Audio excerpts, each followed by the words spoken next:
Welcome back to Whence, a free Masonic podcast featuring research papers and discussions related to Freemasonry.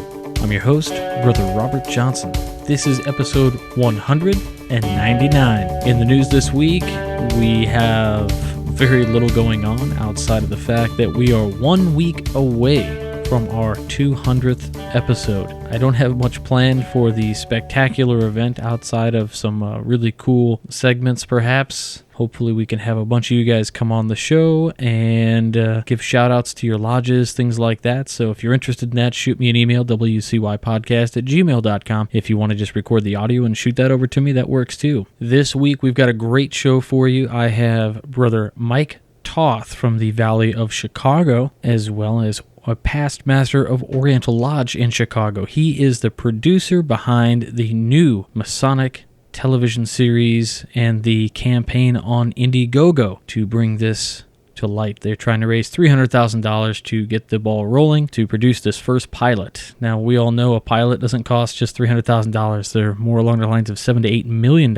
and they're not asking for that. They're just asking to get the legal fees started and all those good things. So in any case, if you missed TMR last week, we had a great episode. We talked about religion and Freemasonry. It was a hot topic. I had a lot to say, and I didn't get all the time in the world to say it, but we are an hour-long show, so we couldn't get too deep. Tons of awesome comments on that show. I learned a ton from my brothers there, and I think you will too. So check that episode out on YouTube, and it will not disappoint. Also in this episode, we have a visit from illustrious Brother Stephen L. Harrison with his amazing Masonic Minute. It will not disappoint. And speaking of Brother Stephen L. Harrison, I have great news. The new book, Freemasons at Oak Island, is out. It is a fascinating read. You can blast through it in probably an hour and a half if you want. It is only about 60 to 90 pages. I can't really remember. My Kindle formats the pages in an odd way. Anyway, it's a great book. You can pick it up on Kindle. It's only, and get this, 99 cents. So you've got no excuse to go grab a great book. You can read it on your iPod. You can read it on your iPad. You can buy it on your Kindle. It's just awesome. So check that out. In addition, we do have print copies of Tales from the Craft by illustrious Brother Stephen L. Harrison as well. They are $18 and ship anywhere in the United States, $25 internationally, and we matched Amazon's price of $18. So if you're going to buy it on Amazon, that's great. But if you want to buy it from a brother, packaged by a brother, so it comes very nicely packaged for you, go ahead and pick it up on the WCY store. I don't think you will be disappointed. But without any further delay, let's hop right into that awesome interview with Brother Mike Toth. So my name is Michael Toth. I am a past master of Oriental Lodge number 33, which is, I guess, still the oldest lodge in Chicago. And I was a master in 1993. And I'm a Scottish Rite member and Grotto member, and I am a filmmaker. I make movies for a living. I started this project actually 3 years ago. Started thinking about it because 2017 is coming up, and something has to be done about that, at least from our perspective, from Masonic perspective. Jonathan introduced himself. He's 33rd degree Mason and my lodge brother and good friend. And I was Master of Oriental Lodge 10 years after Michael, and I'm a Grand Lecturer in the Grand Lodge of Illinois, and past Commander-in-Chief of the Valley of Chicago, and a variety of other Masonic titles. It would be awkward to go through them, but Sure. At any rate, I've been very active in many quadrants of Masonry, York Rite, D-Malay, etc. I was a D-Malay as a youth, and have been very active in the fraternity, both on the ritual side and the philosophical discussion part of the fraternity, and I am trying to assist Michael in any way to help get the word out about this project. By the way, I have to just interrupt Jonathan. I have to say that he was the youngest 33rd Commander-in-Chief, I think probably in history, of this valley. Well, we're about to have a younger 33rd, actually. Well, but you're still the youngest one. I'm the youngest Commander-in-Chief. Commander-in-Chief, right. And he became, he got his 33rd degree after the 33rd birthday, is that right? Yeah. So now he's 39, so he's a very young guy. That's amazing. Yeah, Yeah, I have to say something good about him because he will never say that. So. Well, yeah. Awesome, though. There you You go. know, Thanks. it's rare today to see people in that capacity. You know, it is that 10% of the people do 100% of the work, and to have guys like you guys who are very active, who did your time, per se, in the Blue Lodge, and you continued on with different projects, assisting Grand Lodge of Illinois with lecture. Those are all just fantastic things that we're doing these days, and a lot of guys are doing. You know, most of our listenership are very active members. Let's face it. I mean, the guys who are listening to the show aren't they're not the guys who. Well, we have two kinds of people who listen to the show. Three, really. We have the profane who want to join. We have the guys who are at lodge every week and just can't get enough masonry. And then we have the guys who haven't been able to attend a lodge in 10 years because they're on the road, and this is the closest they get. Every time we get an email like this, it just makes it all worthwhile. But we're talking with you guys today because of the project that you guys have out. Brother Michael Toth has had a DVD in the past. It came out in mid-90s, and it's called The Freemasons, Mystery, Myth, and Truth. And it is on DVD. And it's a DVD that many lodges have used to promote the craft. Brother Michael's gotten hundreds of emails thanking him for the DVD and all of the amazing thing that it's done for membership, including California, among other things. The latest project is something you may have seen on social media. You may have seen it on Google or any of your searches about Freemasonry and the TV shows. They're looking to produce a television series about the Freemasons, and looking at 33 episodes at 50 minutes each. The highest production value you can really imagine. They've set the bar pretty high. If you guys have seen the Indigogo campaign for it and you've watched the video, the aspirations are high, and I think that they can really do it. So at this time, I'd just like to say thanks again for coming on the show. And why don't you talk a little bit about why, after, say, 10, 15 years, almost 16, 17 years ago, you made this amazing film. Now is the time to go forward and make a new TV show. Well, when I made this film in 1990s, first of all, I'm a filmmaker. That's my life. Besides my family that I love so much, there are two things in my life that I really love, which is making movies and Freemasonry. When these two join together, that's like heaven. Right. Basically. So I was thinking about this idea for a long, long time, because wherever I go in the world, and I'm Grand Rep for Grand Lodge of Illinois, for two different Grand Lodges in Europe, and I often travel and visit different lodges, I assess situation. I know how Freemasonry operates in different countries. It's a little bit different here in the United States. They have their own problems, but we have our own problems, which are much, probably bigger than theirs, which is we are declining. We are declining. There are not too many young people really getting involved in Masonry.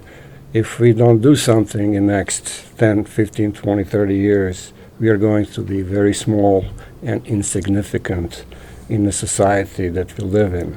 Sure. That's my ambition, is to change that. I know it sounds pretentious, but it is genuine from my heart drive that I have to do something, because with this little film, which is not so little, it's 1 hour long, 20-some years ago, I feel and I know that I changed things and moved things a little bit. So this craft, our Masonry, is better than it used to be. Many young men join Masonry just because of that, because they saw the film. Because in this film, the bar was set a little bit higher. It's for people who understand that there is a mystery, but also benefit and social benefit, and benefit of people to really find themselves. And that's greatest reward I ever had making this film. In the meantime, I made many documentaries and several feature films, but now that I'm coming up in age, I think it's very important for me to do something for the fraternity that I love. It's interesting that you mentioned earlier that you have done something for Masonry to impact it positively in your lifetime. And for the listeners, we're gathered here at the Valley of Chicago doing this interview in the wonderful library here. And maybe 35 minutes ago, we all just watched a degree together, the 22nd degree in the Scottish Rite in the Northern Jurisdiction. And one of the things they said in the degree is that you need to leave the world a better place than you came into it. And it's interesting that you mentioned doing that, because you have done that for the craft, and you're setting the bar really high with a lot of the things you said. You mentioned several popular television shows that have a production value that is just insane. We have shows like Breaking Bad and Game of Thrones and these kind of shows on HBO and FX Network, and they really pull you in. What can you do differently than, say, History Channel has these exposés that come out and show ritual, or they talk about the conspiracies, this, that, and the other. And I think part of those have driven interest in the craft as well. Several people have talked about the analytical data, per se. State of Colorado, before National Treasure came out and before Dan Brown's book came out, and the year after, they had a tremendous influx of interest in the craft.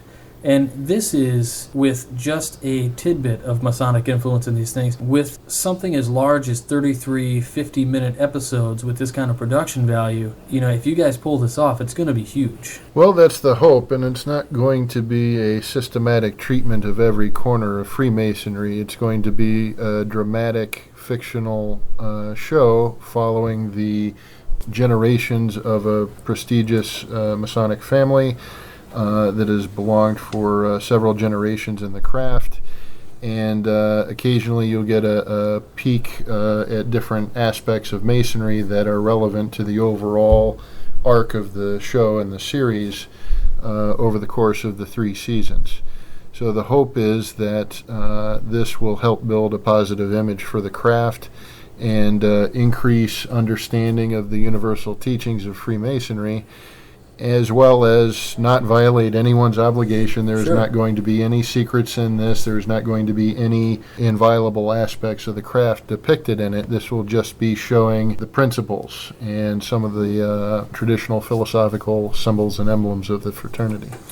When you guys talked about it in the campaign video, you talked about following this family through history and depicting different eras of Masonic influence, as well as following a natural progression of time. When are you looking to kind of start the story, and where are you taking it as far as linear time is concerned? The story starts today, in the present. And like you can see the trailer that I made, it's very hard to make a trailer when you don't have any footage. Right. So you have to imagine things and then create something that you are making trailer for something that does not exist. But when you see the trailer, you get quite a good idea about what is the hero's journey, as we would say. We start from today's perspective. It's about the young man who's finding his own identity and finding out that he belongs to the family tree, that he's probably the last drop of blood in a huge tradition that probably lasted about 10 centuries, from medieval Knights Templars to today's Masons. Now, from that starting point and from all the things that happen and the drama that happens today in his life, he is going to be initiated in a fraternity of Freemasons like his whole family generations before have done. So from that point on, he will learn about his ancestors going back in time and jumping back in time and learning about his ancestor in 1300s, and as well as during the American Revolutionary War or the Second World War, and we'll go back and forth, but connecting this one family, which is basically connected to the Masonry very strongly. We'll tell the story also about Masons with all turbulences and turbulations during the time of struggling for Freemasonry to get out from the dark into the light, to present itself and to change the world. That's basically the story. I don't want to reveal Sure. Yeah, all the absolutely. details. It's Yeah. in a script, and there is a little bit in a trailer, but we'll cover many periods. Of course, we cannot cover all 10 centuries, Sure. but we do have 33 episodes, and very much those 33 episodes will be based on 33rd degrees, or the morals of the 33rd degrees of Scottish Rite Freemasonry. It doesn't mean that we'll follow any ritual work from that, but symbolically and metaphorically, we'll have the morals tell through those different stories in different episodes that will correspond to degrees of Freemasonry. That sounds exciting. When you talk about jumping back and forth in time, many people, they're into video games and stuff. And there's a popular video game franchise, Assassin's Creed, which deals with a guy who can hop in a machine and he goes back in time and lives one of his ancestors' lifetimes. And I can't help but think about that and the popularity of that franchise, and you guys really have an opportunity to not just tap into it, but almost take it over. I mean, that franchise depicts Templars as the bad guys. However, I think that it's going to be a very exciting project for you guys. I'm really excited to see it. Where can people go? How can they help? What can we do to help get this made? Well, there is a campaign on Indigogo. If you search for Mason's TV series Pilot, you will find the campaign with materials on the trailer and explaining what we're trying to do with the show and the options for making a donation to contribute and be part of the effort to make this pilot a reality. Once the pilot is made, then we can try to shop at the networks and try to get a venue to get it out to the masses, but we have to start with the seed to pull the pilot together. And the Indigogo campaign is the place to be part of the crowdsourcing campaign. Very cool. There's been a lot of talk about campaigning to get a project done. There was some heat last a couple years back when a famous actor, a guy named Zach Braff, tried to crowdfund a movie. And to the dismay of most people, he met those goals and he made this movie, and it did really well. And since then, it's actually become a most accepted way to help fund a project these days. Sometimes a Hollywood producer is not going to be into something that might be worth something. I think this provides an excellent opportunity for not just brothers, but profane as well, to be able to step into an active role to get something made that will make a difference. What is the goal that you guys are looking at getting? I know there's an initial goal and a final goal. And with that initial goal, how much are you guys trying to raise? The initial stage, we're trying to raise $150,000. We've broken the complete stage of the campaign to 2 steps of $150,000. So $300,000 total, but $150,000 with the current campaign on Indigogo. And then we'll follow that up with a phase 2 shortly thereafter. Yeah, it's very interesting. And anybody listening, $150,000 does sound like a lot of money, but you have to understand that this is going to be high production value. It is going to be a TV series. I remember a long time ago, I was watching an interview with Leonard Nimoy about Star Trek, and he said back in his day, they shot an entire episode of Star Trek and paid all the bills with what it costs to cater a set of one episode on today's television. So we have to keep that in mind, that nothing is free, and if you guys want to see this get made, we need to fund the campaign. We will have links in the show notes to fund that campaign. But at this time, I'd like to ask you guys if there's anything else you'd like to tell our listeners about, that you want them to know about this project, and anything else. Well, first of all, I would like to just explain that it is very expensive to make something like this. This is our initial funding of $300,000 just to start, to pay for legal fees, for getting the crew, preparing everything, finishing the script, hiring the writers. There has to be probably 8 or 10 writers who will work on this series. It's a huge project. The average budget for the project, for the pilot of this size, is about between $5 and $7 million. But when it's picked up by HBO or Netflix or Showtime or AMC, every episode is between $5 or $7 or $10 million, which is, you can imagine, the whole project, which will be 33 episodes, will be probably more than $200 million. We are not going to foot that bill, obviously, we can't, but our raising initial money of $300,000 will help us prepare everything, and get the private investors that there are already several of them interested.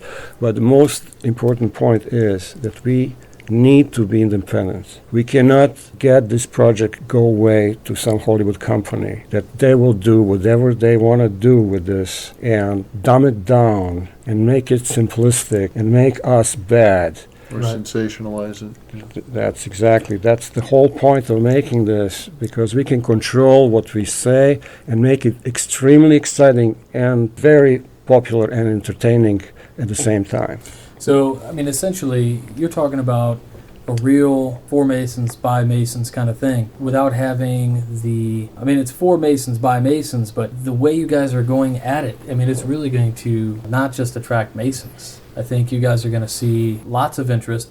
And it's interesting you said, shopping around to certain companies like Netflix and stuff, because these guys are having their own shows out now that are phenomenal. I mean, when they first said that they were going to do shows, I had my doubts. I've been a Netflix user for several years, yet some of their programming is some of the top-rated stuff that's out there. Mm-hmm.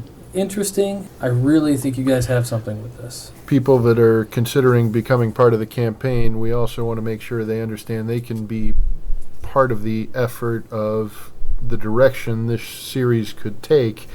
We will be engaging in forums, discussions of periods of history, different examples of where Masonry stood tall and maybe where it didn't stand as tall in points with Africa Lodge and Prince Hall, or with the Masonic Affair and Captain Morgan, different areas that may be a little bit of a grayer area for Masonic history. But all periods, French Revolution, Civil War, you name it, we're going to be covering different Masonic aspects of how that unfolded, and a lot of it involving this Sinclair family direct participation. It'll be interesting. I was looking at, just recently, History 2 did their Sons of Liberty, and it was just so phenomenal to watch that. I'm a huge fan of that era of our history, and me, as well as countless Masons from around the world, were watching and waiting for something in that show to be Masonic, and we just didn't get it. And I'm really hoping that with this, it's going to just take something that was entertaining, like that show was, and take it to the next level in Masonic terms. I think that we would really fail if we make this program, this series, only for brother Freemasons. We have to make it for much larger audience, so the population, wherever this show is going to be presented and shown, and probably if we succeed, it's going to be seen in every single country in the world. People will get completely different perception and image about the Freemasonry, and what I hope will set the bar so high for young people to come and knock at our door, and then we can pick and choose and get the best man for the best job that will change the world. That's what I deeply believe, that Freemasonry is God-given organization that is the one who can save the world. The world how is right now, it's not the world that I would like to live, or my son or my grandson in the future.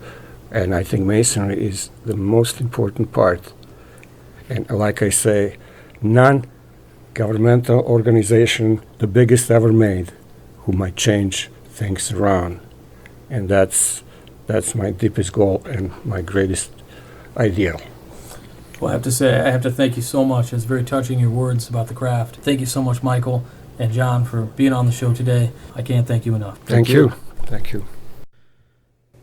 All right, I hope you did enjoy that interview. It was just fantastic to sit down with those guys in the Valley of Chicago's library. It was just the three of us in there. We had no interruptions. It was really awesome. There was tons of fellowship going on downstairs in the hall, and we just got to get away for a few minutes and have a good sit down and talk about this project. So I hope you guys are just as excited as I am about this. Any campaign has an ability to go unnoticed, go unfunded, but I really think this has a great shot, and I think with your guys' help, it can be something we can all be proud of, and I hope you guys check it out. I hope you guys, toss them, any money you can. I know that it all helps. None of us are rich guys. We're all doing this out of the labor of love and for the craft, so I think in the interest of keeping this funded by Masons so that Masons can tell Masons' story and engage Masons as well as engaging the rest of the world in a great story. I think we have a shot at that. So check it out. The links will be in the show notes.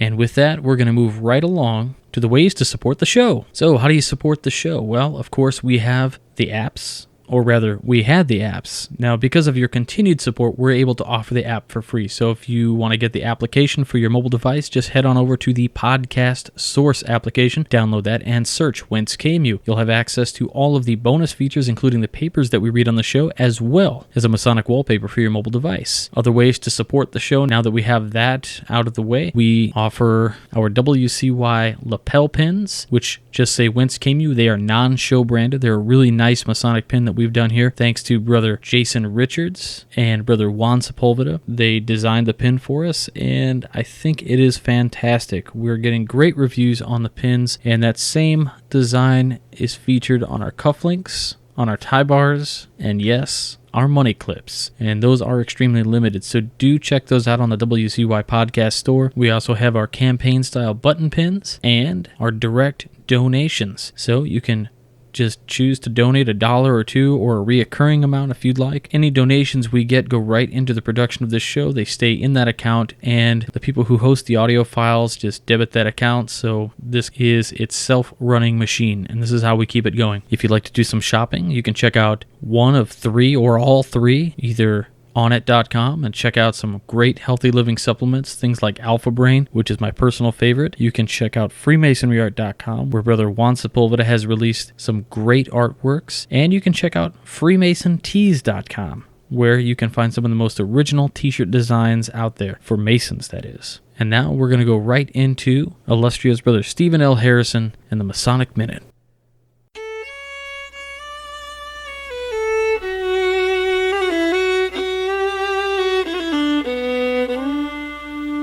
Apart from its physical pain, death, and destruction, the American Civil War is well known as a fight that inflicted emotional agony on families having some members with allegiances to the North and others supporting the South.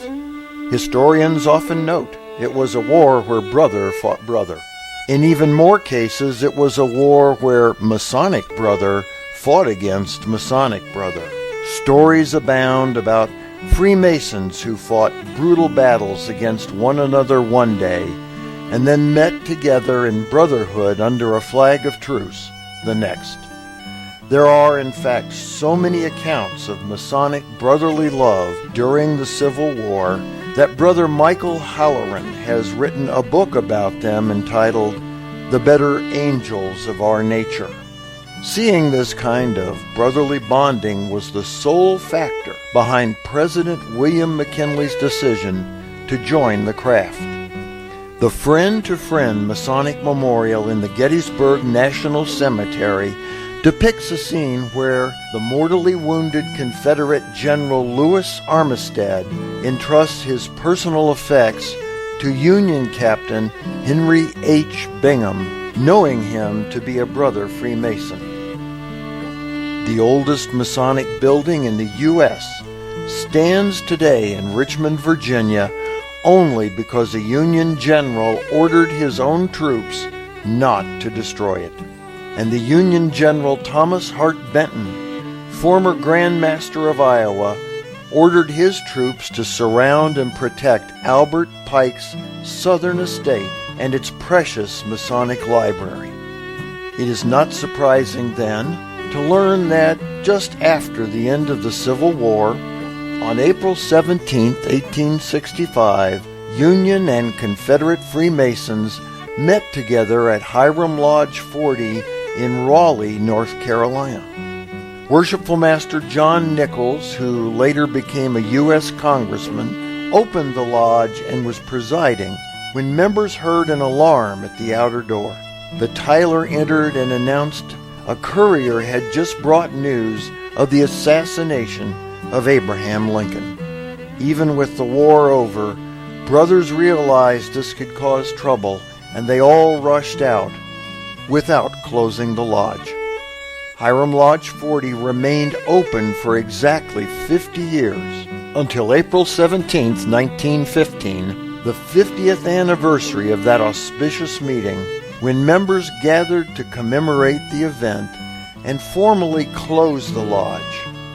Incredibly, the same worshipful master, John Nichols, who had himself opened the lodge in 1865, sat in the east and presided over its closing. For the Whence Came You podcast, I'm Steve Harrison with the Masonic Minute.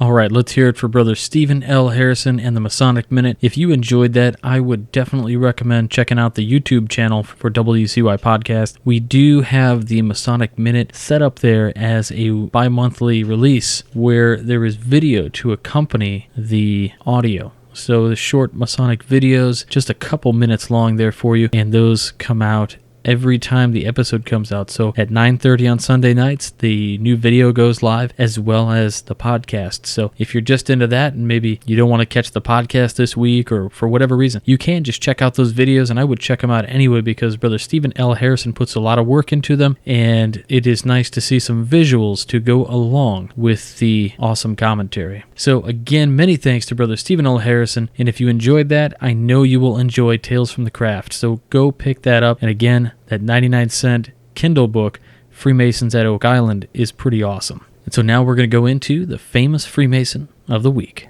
So this week's famous Freemason is Hubert Eaton, born June 3rd, 1881, passed away September 20th, 1966, was an American businessman. Born in Liberty, Missouri, Hubert Eaton and Charles Sims entered into a contract with Forest Lawn Cemetery in Tropico, now Glendale, California, to manage the sales of burial property in 1912. In 1917, Eaton convinced the then Memorial Park concept, and Forest Lawn Cemetery was renamed Forest Lawn Memorial Park. He envisioned Forest Lawn as a place for the living, having sweeping lawns and noble architecture, stained glass, and a place that uplifted the community rather than being a place of sorrow. Eaton became noted as the builder of the Forest Lawn Glendale. During his life, he surprised the opening of Hollywood Hills Forest Lawn Memorial Park Cypress and Forest Lawn Memorial Park Covina Hills in the greater Los Angeles, California area, which became the funeral and/or internment location for many movie stars, including famous Freemasons and other celebrities. With several beautiful chapels throughout the Glendale Cemetery Park-like setting, it has also served as the wedding location for well-known celebrities, including U.S. President Ronald Reagan and his first wife, Jane Wyman.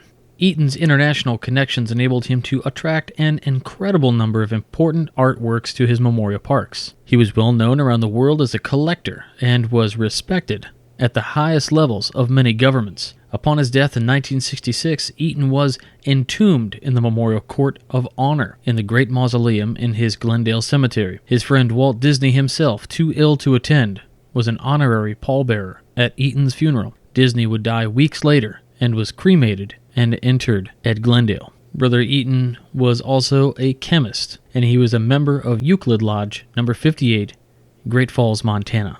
That's it for this week. Please remember to find us on Facebook, follow us on Twitter at Whence Came You, and check us out on Google Plus at the email address wcypodcast@gmail.com. Please don't forget about the Midnight Freemasons, publishing 3 articles every single week, Mondays, Wednesdays, and Fridays. They go live at 7 a.m. Central Time, that is, 5 a.m. for our West Coast readers, and I guess it'd be 8 o'clock for our East Coasters. So please check those guys out, and don't forget about the Masonic Roundtable. I know I remind you guys every week, but we go live at Tuesday nights, 10/9 Central, and we just have a great time, and I invite you all to take part in the conversations there by live tweeting during the show, asking us questions on social media. That's how you can get in on a part of the show and make your voice heard just the same. And of course, it's a video show, but the podcast comes out mere hours later, so you can then hear yourself in the morning if we get to talking about you. But in any case, we thank you so much for watching that program, for reading the Midnight Freemasons, and for listening to the show. I really can't thank you guys enough. 200 episodes is upon us, guys. I don't know what to say. The gratitude that I feel for everybody who listens and everybody who writes the show and tells me their stories, it's just so